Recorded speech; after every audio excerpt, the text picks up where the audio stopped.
Terve! Se on Milepuff.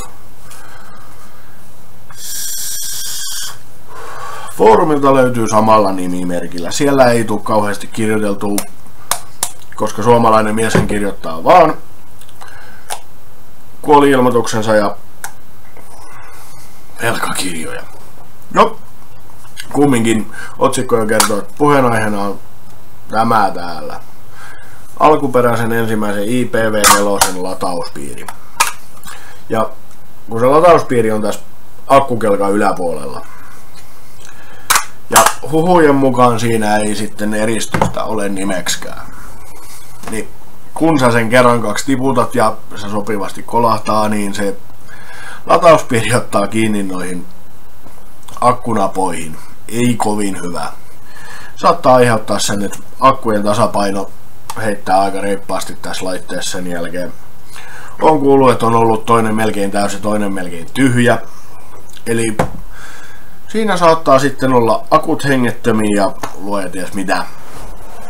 Eli mieluusti tommonen vika korjataan pois. Itähän ajattelin nerokkaana, että mun ei tätä tarvitse tehdä. Vähän varovaisemmin käytin kumminkin, että ei tule ylitäyttöä, ettei uita laite täyteen nestet ja sen jälkeen se sähkömiehen teippi lähes sieltä huitsinkettuun. Ja sit eilen illalla tuli himaa ja kuului klonks, voi helvetti. Siellähän se on laite maassa ja sen jälkeen miettii, että jaha, otetaan virrat pois ja katsellaan sitten uudemman kerran. Kattelin pari videoa, miettisin, että no, jos osaat englantia, tää on ehkä ihan ok, mut kaikki ei välttämättä. Vaikka sä näetkin mitä siinä tehdään, niin on se mukavampi, että jos siellä joku urpo höpöttää edes vähän muistuttavaa kieltä, mitä ymmärtää. Minä en kuulu siihen ryhmään sitten kyllä. Saatana pölö. Mutta katsellaan, miten se homma toimii. Pitäisi olla simppeli juttu. Mutta mitäs siihen tarvitaan? Itelläni on pihdit, saadaan piuhaa poikki, että varmaan saadaan pommia aikaiseksi. Ja vähän kutistesukkaa, otin tähän pari malliin. 2 millistä ja 4 millistä. Ja on se tietysti olla hyvä jollain millä vähän lämmittää sitä sukkaa, niin saadaan se vähän istumaankin siinä laitteessa. Eli rypästään tästä topperi kettuun. Ato, otetaan ato pois. Pyyhkästään siitä isommat lähmät housuille. Housuillainen mähmä muutenkin jo. Sen jälkeen täältä itehän en oo lenksua käyttänyt kertaakaan, sen verran Crowin näköiset nää akkuhärdelit, että ne repii sitten nää muovit kyllä paskaksi ihan varmasti. Mieluusti painamalla jotain pois. Laitetaan vehjet tähän tilaan ja katsellaan sen jälkeen paremmin uudestaan, että mitä me saatais sillä tehtyä. Jep, mennään alas. No niin, nyt me ollaan pöydällä. Ja omat vantut kun ei oo mitkään silot pianistisormet, vaan nää on nippukyrpiä. Niin, katsotaan miten tää onnistuu. Tän pitäisi olla niinkin simppeli, että otetaan toi ja toi ruuvi irti. Ja jos mietityttää, että minkäs kokoisia kuuskoloisia kaivataan, niin se on 2 millinen näyttäisi olevan tän oman setin mukaan. Sen verran tuossa kattelin noita videoita tosiaan, että mä en välttämättä lähtisi kumminkaan ihan pelkästään sähkömiehen teippiä käyttämään ihan vaan sen takia, että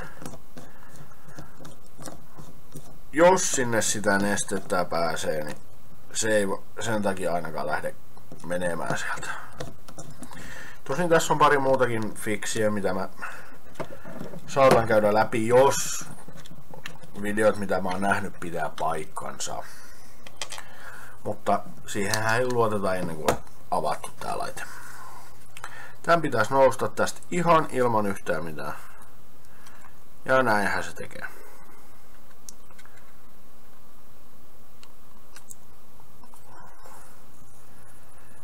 Ja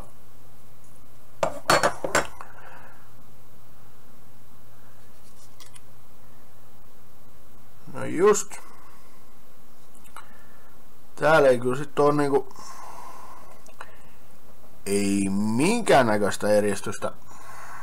En mä tiedä saaks mä sitä näkymään, mut täällä missään välissä. Ja toinen asia, mistä joku oli huolestunut, on se, että kun tää plussanasta on joustava, niin se on aika lähellä tolppaa. Saattaa ehkä ottaa sinne kiinni. Itse miettisin, että mä vetäisin ihan kutistesukan tohon ympärillä. Okei, tää on miinuspuoli, mutta aina kun joku ottaa johonkin metalliin kiinni, niin akkuvirras se ei ole hyvä. Ja jos on ollut ongelmia sen kanssa, että se huutaa se atomizer jatkuvalla soitolla, niin väitetään, että se olisi tuolla ton ruuvin, että se ottaa maihin tämän piirin kanssa, tai tämä piiri ottaa maihin tosta ruuvista. En tiedä, että tää on ainakin ihan erinäköinen kuin mitä mä näin niissä videoissa, mutta tämä pentele pitäisi olla se ongelmallinen yksilö. Siinä on 3 johtoa, mitkä pitäisi katkaista, ja katsotaan. Ainoa mikä täällä on nämä jonkunnäköinen suoja on toi muovi tossa. Nyt lähtisi hirveästi kehumaan. Näin tää latauspiiri nousee tosta hyvin. Tämä pitäisi ottaa irti niin läheltä tuolta kuin saa. Tässä kun äkäsen katselen, niin toivotaan, että kaikki menee hyvin. Mutta tosin tässä on semmoinen mietintä, että jos mä ton nykäsen irti, niin mites tää laite saa virtaa itsensä enää ikinä?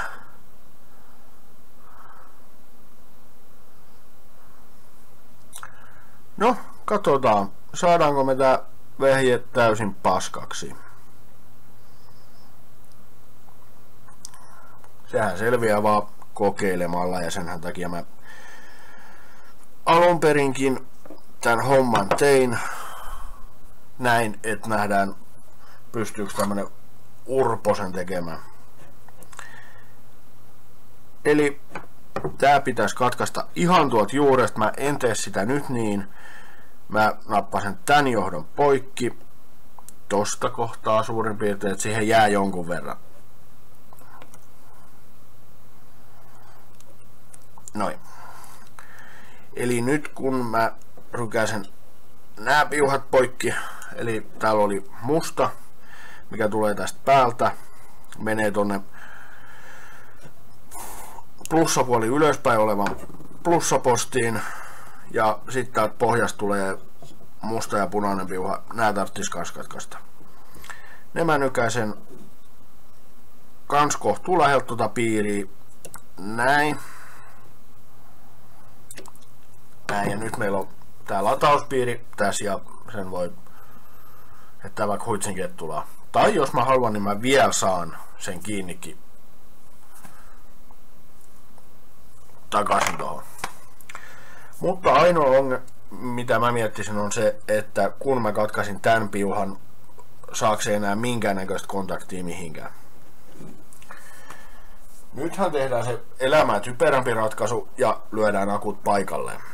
Eli kohta kuuluu pang, ja saatte nettiin ihan oma videon siihen, kuinka läski kuolee, kun vehkeet räjähtää käsiin. En suosittele missään nimessä, mutta vaikka toi piuha on irti, niin ilmeisesti se akkukontakti tulee jostain muualta, koska virra käynnistyy. Eli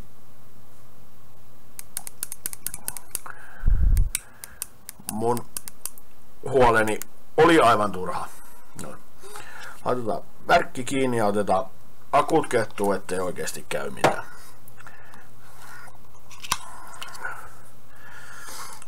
Tää ei ole mikään akkuturvallisuusvideo, mutta käyttäkää mieluusti. Ampukaa yli.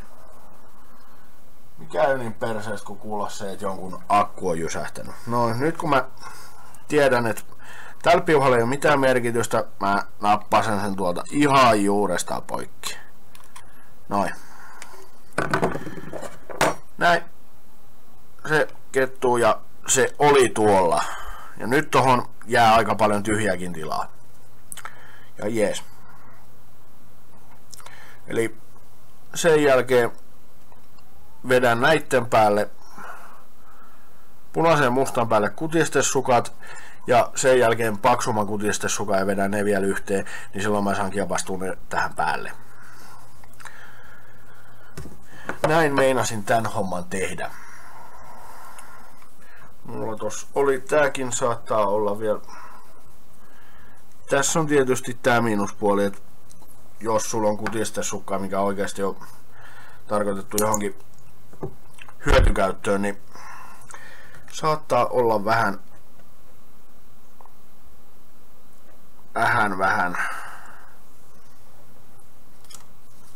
paksuhkoa. Ja mehän ei haluta polttaa sitä kutistesukkaa. Tosin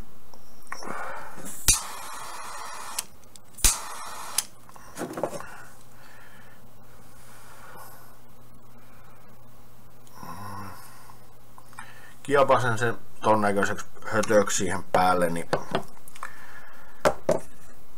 mukamas on turvallisempi olo. Toinen samanmoinen survasta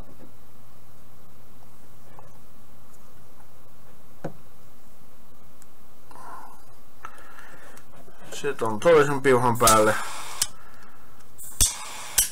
Noin, nyt kun se pysyy itsessään paikallaan, niin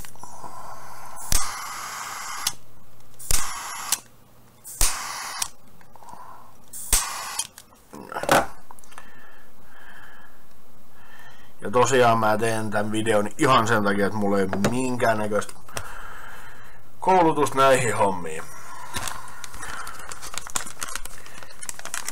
No. Nyt kun meillä on noin 2 piuhaa eristetty, niin mieluusti me haluttaisiin, että ne pysyy samassa nivaskas, niin katsotaan, jos laitettaisiin siihen tämmönen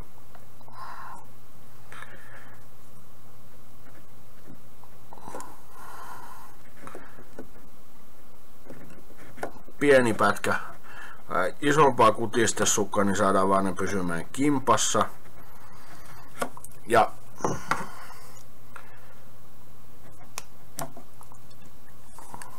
noin. Ja tästäkin nyt vähän nippuu, niin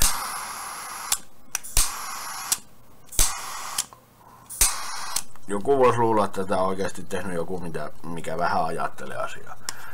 Ja se, ketä tietää näistä asioista, voi katsoa, että voi vittu, mikä urpo.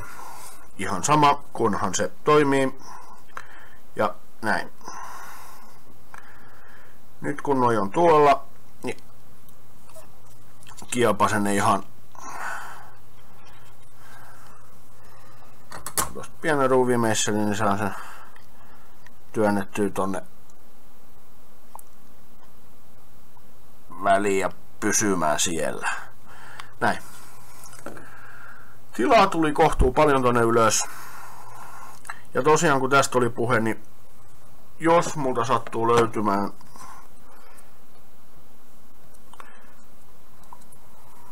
ainakin tää 2 millin kutistesuka snadisti liian pieni, niin vedetään tohon ympärille nyt ihan rauhoituksen vuoksi.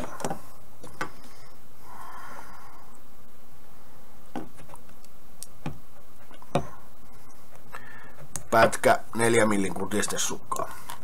Ihan vaan sen takia, että siinä ei ole metallia vasten, kun puhutaan akkukontakteista. Noin. Eli näinkin simppeli juttu. Katsotaan, jos mä tästä nyt leikkaan pois, luultavasti en, koska olen laiska. Näin. Ja jos sulla on ollut ongelmia tämän iloisen screenin kanssa, niin nythän se on helppo ottaa tästä irti ja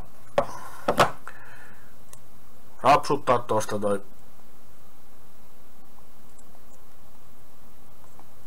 toi peilikuvio Vex.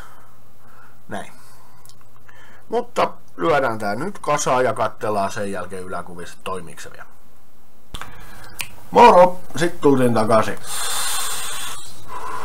Vehje toimii. Pimeys laskeutunut sitä aikaa, kun mä tän homman tein, tajusin, että joudun kuvaamaan tän uusiksi tän lopetuksen. Mä tosiaan pyyhkäsin tosta näytöstä sen peilipinnan pois. Eipä sit kovin kaunis tullut, mutta se välttänee omaan käyttöön kyllä. Kun äijä on tän näköinen, niin saa vehkeekin olla sen näköistä. Tosiaan se peilipinnoite lähti ihan pelkästään hankaussienellä. Vähän suurempiin naarmuin pyyhkäsin pois 2-tonnisella vesihiomapaperilla. On se vähän sameempi kuin täysin peilikirkas, mutta mä en jaksanut ruveta sen kanssa sen enempää tappelee, varsinkin kun kiillotustaidot mitä on. Tai siis on mitä on. Mut suht simppeli homma. Ilman tätä videon tekoa, niin tässä olisi varmaan mennyt vajaa vartti. Ei sitäkään. Mut ainoa mikä täytyy muistaa, tohon olisi hyvä laittaa jotain tukkimaan. Jos olisin äkännyt, niin olisin koittanut katsoa siihen jonkun tulpan tai jotain. Nyt mä varmaan vetää sen siihen sähköön teipin. Se välttänee kyllä.